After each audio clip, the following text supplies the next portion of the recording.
Hi everybody and welcome back to Inglés con Joan YouTube channel. Today we are going to work on present simple tense.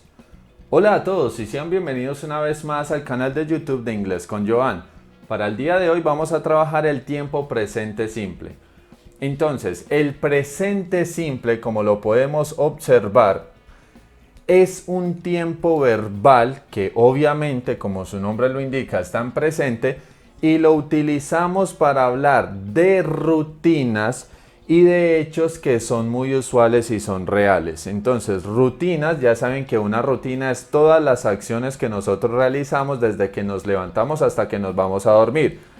Que despertarnos, bañarnos, desayunar, almorzar, ir a trabajar, estudiar, hacer ejercicios, leer libros, etcétera, etcétera. Todas esas acciones que son repetitivas durante la semana son rutinas. O hechos que son reales. En mayo se celebra el Día de las Madres, en junio se celebra el Día de los Padres, en diciembre se celebra la Navidad, etcétera. O sea, todas esas cosas que siempre son repetitivas y que siempre van a ser realidad. Para eso se utiliza el presente simple. Ahora, para ustedes poderlo utilizar de manera correcta, debemos tener en cuenta dos aspectos principales. El primero, que siempre se va a manejar un verbo auxiliar o auxiliary verb, y ese verbo va a ser el do o el das, como lo podemos observar en el tablero. El do o el das. Y este auxiliar solamente se va a utilizar en oraciones negativas y en oraciones interrogativas. En oraciones afirmativas no lo podemos utilizar. Debe quedar eso muy claro. Ahora, no son dos verbos diferentes, es el mismo verbo, sino que cambia porque uno se utiliza con unos sujetos específicos y otro con otros sujetos. El do se utiliza con I, que soy yo, con you, que es tú o ustedes en plural, con we, que somos nosotros, y con they, que es ellos o ellas. Mientras que el das se utiliza solamente con los sujetos de tercera persona del singular, es decir, con he, que es él, con she, que es ella, y con it, que es eso.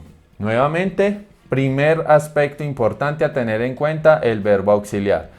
Y el segundo aspecto importante, los verbos llevan unas reglas y son las reglas de la S, ES o IES.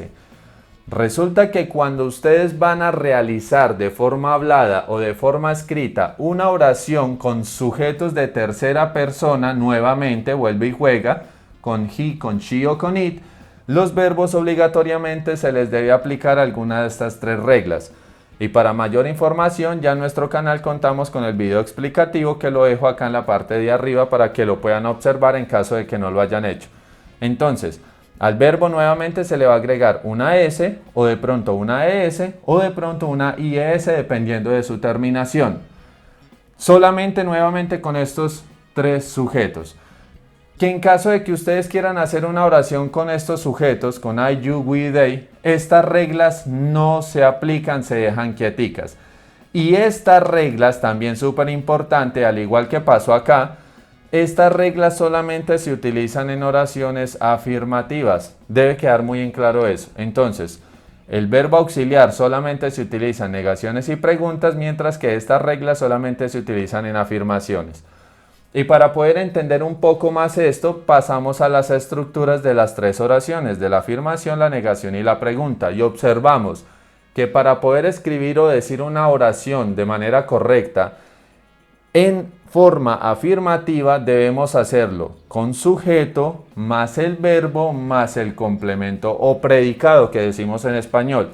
Y recordemos que estos verbos llevan estas reglas siempre y cuando este señor de acá sea he, she o it. ¿Listos? Esa va a ser la condición. Si este no es ninguno de estos tres, no pasa nada, el verbo no lleva reglas. Pasamos a la negación, sería sujeto más el auxiliar do o das, más el not, más el verbo el complemento. En este caso el verbo ya no lleva reglas. ¿Por qué? Porque el que va a variar es el do o el das, dependiendo de quién es el sujeto. Y pasamos a la pregunta. En primer lugar utilizo el auxiliar do o das, después paso al sujeto, el verbo sin reglas nuevamente, complemento y por último signo de interrogación. Recuerden que es súper importante en todos los tiempos verbales, cuando vayan a realizar preguntas, poner el signo al final, porque si no les va a quedar mal. ¿Listos? Entonces, para poder entender un poco mejor esto, vamos a analizar los siguientes ejemplos. Examples, ejemplos. Ahora, como podemos observar, tenemos un sujeto, un verbo y un complemento. You read a lot, que traduciría tú lees mucho. Vamos a hacer, utilizando estos tres elementos, la oración afirmativa, la negación y la pregunta. Pasamos a la afirmación. La estructura nos decía que siempre vamos a escribir en primer lugar el sujeto, que en este caso es you, luego el verbo, que en este caso es read, y por último el complemento, que es a lot. De hecho, nos va a quedar igual. ¿Listos? Y nos decía que dependiendo del sujeto agregábamos acá las reglas de la S o las reglas de tercera persona. Pero en este caso no las agrego porque, como pueden observar, el sujeto no es he, ni es she, ni es it. No es ninguno de esos tres de tercera persona, por lo tanto el verbo lo dejamos quieto. You read a lot, tú lees mucho. Pasamos a hacer la negación. Nos decía que primero el sujeto, you, que luego utilizaba el auxiliar do o das, y en este caso es do porque con este sujeto va el do. Después la negación not, el verbo y el complemento.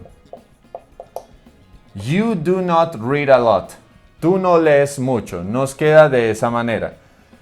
Y por último pasamos a la pregunta, que nos decía que comenzábamos con el auxiliar y ya sabemos que en este caso es do, luego el sujeto, después el verbo, luego el complemento, que era a lot, y por último el signo de interrogación, y nos queda do you read a lot, signo de interrogación. Do you read a lot? ¿Tú lees mucho? De esta manera nos quedan las tres oraciones en presente simple. Observen, no lleva reglas y el auxiliar en este caso es do porque el sujeto es you. ¿Listos? Solamente en negaciones y preguntas observamos acá el auxiliar, como lo pueden ver. Ok. Ahora, ¿por qué dejo este espacio? Voy a cambiar de otra manera. Resulta que, digamos que el sujeto ya no es you, sino que el sujeto va a ser he, va a ser él. ¿Listos? Para decir, él lee mucho, he read a lot. Entonces comenzamos. Afirmación, él, que es el sujeto, luego el verbo y después el predicado, que es a lot.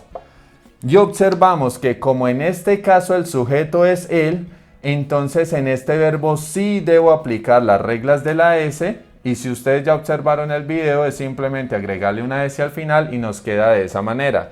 He reads a lot. Él lee mucho. ¿Ok? Pasamos a la negación. Nos decía que primero debemos poner el sujeto, después el auxiliar, que en este caso ya no es do sino does. Después la negación not, el verbo read y el complemento a lot. Y nos queda, he does not read a lot. Él no lee mucho, ¿ok? Y pasamos a la pregunta, que comienzan con el auxiliar, que en este caso ya sabemos que es does, luego el sujeto he, luego el verbo read, el complemento a lot y por último el signo de interrogación, y nos queda, does he read a lot? ¿Lee él mucho?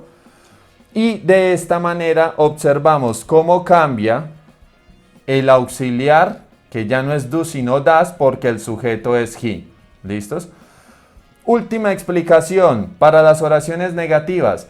Resulta que este do not y este does not yo los puedo unir por medio de un apóstrofe para hacer la contracción.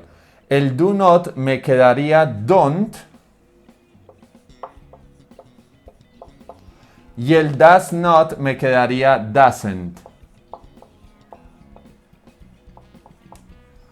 Entonces, ustedes aquí y aquí lo podrían decir, you don't read a lot, y aquí he doesn't read a lot, y les va a quedar bien.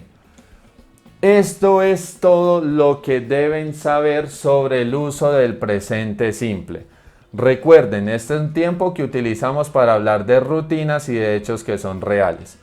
No siendo más, nuevamente muchas gracias por observar estos videos y por seguir apoyando el canal. Siempre que necesiten una explicación, no duden en pedirla en los comentarios. Nos vemos en un próximo video, muchachos. See you later, my friends. Bye bye.